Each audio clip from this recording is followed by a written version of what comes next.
the covenant that God made with his people. And Josiah committed to that covenant before the people. He restored his part of that. And then Josiah put his money where his mouth is. And he went out and removed everything that was not of God. All the idol worship. Everything. Starting with the temple. Because, they had brought idol worship into the temple.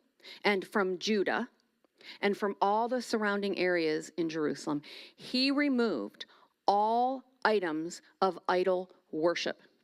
It says that he removed the public and accepted acts of sexual immorality. He was like, we're not doing this, wiped it out. He removed the sacrificing of babies. He removed all of the practices that were tied to false gods. Y'all, we need this in the church today. We need to take a look at what we're doing within the church, within our society, and go, no, that's not okay. We need leaders who are willing and unafraid to do that very thing.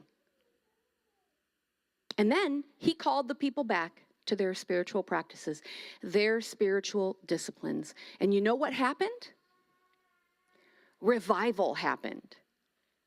The people responded because as I read, all the people agreed to the covenant. They were like, yep, you're right. We've blown it. We need to get this thing right. And revival happened. People's hearts turned back to the Lord. It actually says, I did not put this in there, so you're not going to see it up there, but I'm going to read it to you. In verse 21 of chapter 23, it says, the king commanded all the people, observe the Passover of the Lord your God as written in the book of the covenant. So they observed the Passover, which was their remembrance of God delivering them. And it says in verse 22, no such Passover had ever been observed from the time of the judges who judged Israel through the entire time of the kings of Israel and Judah. But in the 18th year of King Josiah, the Lord's Passover was observed in Jerusalem. They were like, we bow to have church. They had a service. They were like, whoop, we're doing it. Revival happened in the hearts of the people. Now listen. In chapter 23, verse 25, it says, before him there was no king like him who turned to the Lord with all his heart, with all his soul, all his strength, according to the law of Moses, and none arose like him after him. That sounds to me like a transformed life.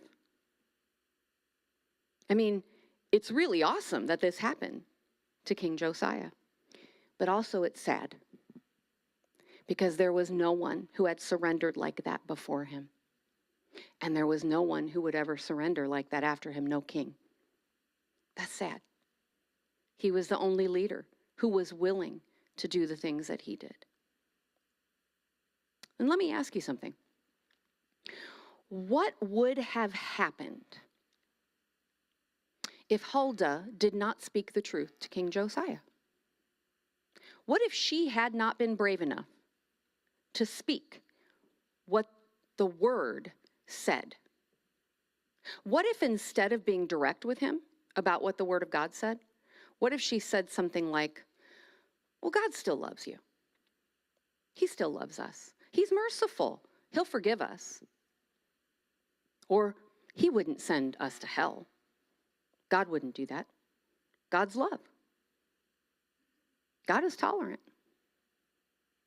What if she said that, y'all? Do you think Josiah would have breathed a sigh of relief and said, oh yeah, you're right, we're good, and just went on about life the way they had been doing it, kept the idols in the church, continued to do the things, the ungodly things that they were doing?